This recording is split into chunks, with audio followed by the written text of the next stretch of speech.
Hello everyone, आज हम 100 questions करने वाले हैं। तो ये आपके एंट्रेंस के लिए बहुत हेल्पफुल रहेंगे, स्पेशली जो उत्तराखंड ओपन यूनिवर्सिटी से बीएड ओडीएल या स्पेशल बीएड करने वाले हैं, क्योंकि इसमें उत्तराखंड की जीके से रिलेटेड भी कुछ क्वेश्चंस हैं। तो यहाँ पर हमारा जो क्वेश्चन नंबर 51 है, संघ लोक सेवा आयोग के वर्तमान अध्यक्ष कौन है। तो ये एग्ज़ाम है, पुराना है, तो अभी रिसेंट में कौन है, इसके जो ऑप्शन में नहीं दिया है, तो मनोज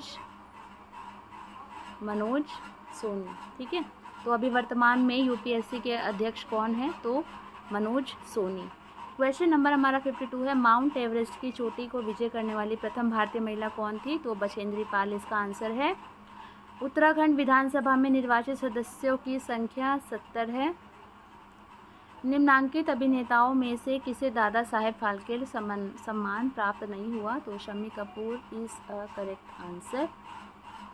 क्वेश्चन नंबर 55 है, निम्नांकित में से कौन सा आयोग शिक्षा से संबंधित नहीं था। नहीं पूछा है, तो साइमन आयोग शिक्षा से संबंधित नहीं था। क्वेश्चन नंबर 56 है, भारत में पंचायती राज प्रणाली सर्वप्रथम किस राज्य में आरंभ की गई थी। राजस्थान इसका आंसर है। राजस्थान का नागौर जिला वहाँ पे जो है पहली बार आरंभ की गई थी। डेट आप मुझे बताएंगे, डेट और सन। ठीक है। क्वेश्चन नंबर 57 है, लोथल स्थित है। तो लोथल कहाँ है, भारत में स्थित है, गुजरात में। 58 है, उत्तराखंड का लोक सेवा आयोग कहाँ पर है। तो उत्तराखंड का लोक सेवा आयोग हमारा है हरिद्वार में। ठीक है, हरिद्वार में। और अभी जो इसके वर्तमान में अध्यक्ष है वो है प्रोफेसर जगमोहन सिंह राणा। ठीक है, professor Jagmohan Singh Rana. Question number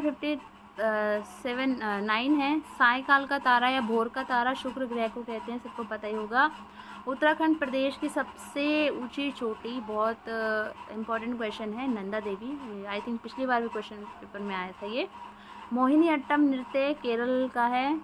उसके बाद हमारा है, operation black board basically start हुआ था प्राइमरी लेवल के लिए। ठीक है, और जो बेसिक नीड्स होती है ना स्कूल की, उनको फुलफिल करने के लिए ऑपरेशन लाया गया था। क्वेश्चन नंबर हमारा 63 है, रक्त का थक्का जमाने में, सबको पता ही है, विटामिन के, इसका ऑप्शन करेक्ट है। एक चेक भुगतान की वैधता अवधि तो 6 महीने होती थी पहले। ठीक है, तो अभी ये पेपर पुराना है और ऑप्शन में कहीं भी 3 महीने नहीं है, क्योंकि 2012 में 1/4/2012 से जो चेक भुगतान की वैधता है, ठीक है, तो वो 6 से घटाकर 3 महीने कर दी गई है। ठीक है, तो 3 मंथ करेक्ट आंसर है। अगर अभी आपके सामने ये क्वेश्चन आता है तो ये पुराना पेपर है, तो इस वजह से मैं आपको बता रही हूँ। उसके बाद हमारा है अध्यापक शिक्षा के लिए वैधानिक संस्था, सबको पता ही है, एनसीटीई की आप लोग फुल फॉर्म मुझे प्लीज़ कमेंट सेक्शन में कमेंट करेंगे। वंदे मातरम ट्रेन चलती है दिल्ली से वाराणसी। क्वेश्चन नंबर 67 है हमारा। तो 67 में मैंने क्या किया है, मैंने इसको सॉल्व किया था, और समझाने का तो क्या ही है, ये बहुत ईजी है, कर लोगे। पुत्री इसका आंसर है। और 68 में मुझे लॉजिक जो मुझे लगा, तो आई थिंक ये सेकंड वाला ऑप्शन होना चाहिए। और इसमें मुझे 398, ठीक है, 3 से डिवाइड नहीं हो सकता ये।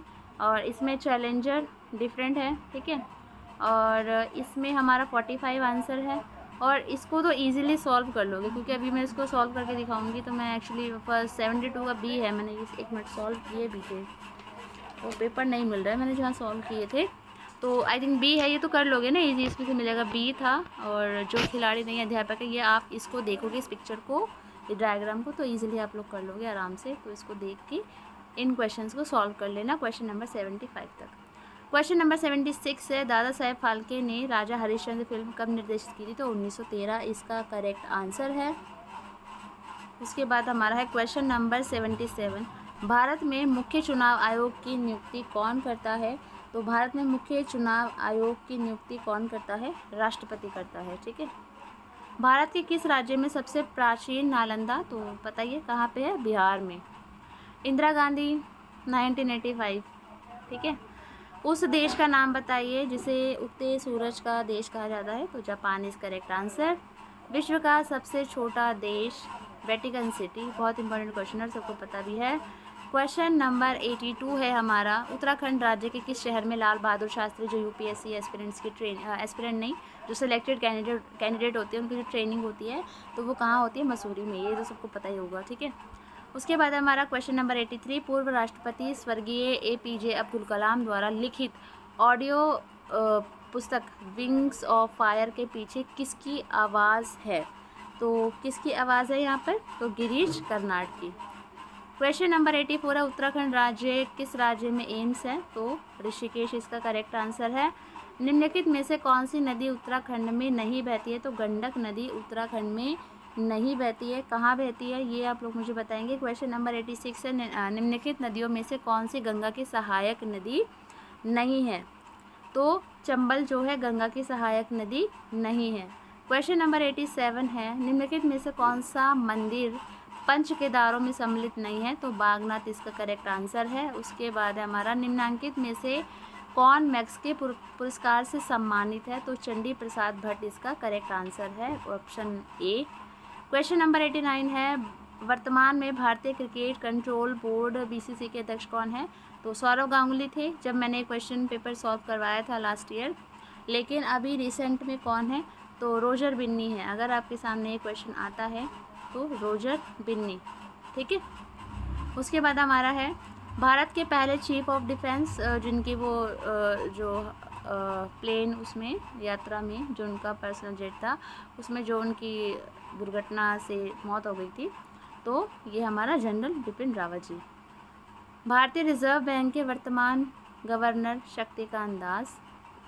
निम्नांकित में से कौन सा देश सार्क का सदस्य नहीं है? तो इन्होंने नहीं पूछा है यहाँ पे, तो मालदीव सार्क का सदस्य नहीं है। सार्क की फुल फॉर्म आप लोग मुझे प्लीज़ कमेंट कीजिए। क्वेश्चन नंबर 93 है, WHO विश्व स्वास्थ्य संगठन के वर्तमान महानिदेशक कौन हैं? तो वो है टेड्रोस ए गैब्रेयेसस। 94 संयुक्त राष्ट्र संगठन UNO के वर्तमान अध्यक्ष कौन है? तो ये सबको पता ही होगा, एंटोनियो गुटेरेस। क्वेश्चन नंबर 95 है, भारत में परमाणु ऊर्जा का जनक किसे माना जाता है? होमी जे भाभा को। 96 है, भारत में केंद्रीय स्वास्थ्य मंत्री कौन है? तो कौन है केंद्रीय स्वास्थ्य मंत्री? तो मनसुख लक्ष्मण भाई मांडविया, ठीक है। मनसुख मांडविया वैसे हम लोग याद करते हैं, बट पूरा नाम उनका है मनसुख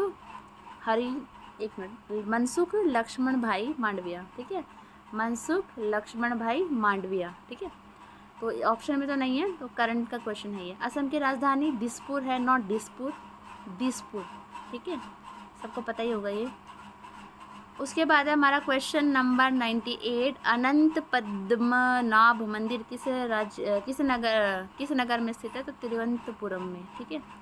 निम्नांकित में से कौन केंद्र प्रदेश नहीं है? तो गोवा हमारा केंद्र शासित प्रदेश नहीं है क्योंकि ये एक राज्य है।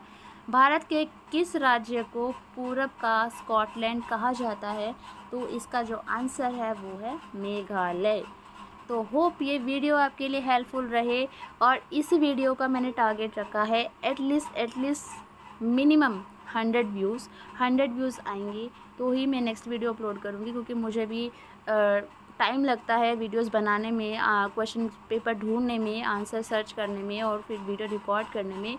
फिर जब मुझे ऐसा लगता है कि 10-12 व्यूज़ आ रहे हैं तो फिर ऐसा लगता है कि शायद आप लोगों को नीड नहीं है, और जब डिमांड नहीं हो तो फिर सप्लाई करने का कुछ फ़ायदा नहीं है ना। तो डिमांड सप्लाई का फॉर्मूला यहाँ भी यूज़ होता है। तो अगर मुझे लगेगा कि आप लोगों की डिमांड है तो मैं डेफिनेटली और वीडियोज़ बनाऊँगी, बट लगेगा कि यार मतलब ठीक है आप लोग खुद से ज़्यादा बेटर तरीके से तैयारी कर सकती हैं, तो वो ऑप्शन भी बेटर है, वो ज़्यादा अच्छा है। तो जैसा भी है, तो मुझे अगर लगेगा कि हाँ सफिशिएंट व्यूज़ आ रहे हैं तो ही मैं नेक्स्ट वीडियो अपलोड करूँगी। बाकी जो भी इन्फॉर्मेटिव वीडियोज़ हैं आपके इंटर से रिलेटेड, तो वो आप लोग मुझसे पूछ सकते हैं।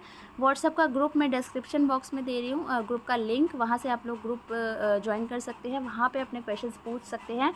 इसके अलावा टेलीग्राम ग्रुप अगर आपको ज्वाइन करना है तो आप लोग क्या करेंगे, टेलीग्राम पे जाएंगे और मेरे यूट्यूब चैनल का नाम है कलर्स ऑफ एजुकेशन, आपको कलर्स ऑफ एजुकेशन टाइप करना है, then you can find my channel, Telegram link, Telegram group, तो आप वहाँ से जाके उसको ज्वाइन कर सकते हैं। कोई क्वेरी हो तो आपकी पूछ भी सकते हैं, किसी क्वेश्चन में किसी आंसर में आपको लगा हो कि मैंने गलत आंसर दिया है तो वो भी आप लोग मुझे सजेशन बता सकते हैं, कमेंट कर सकते हैं।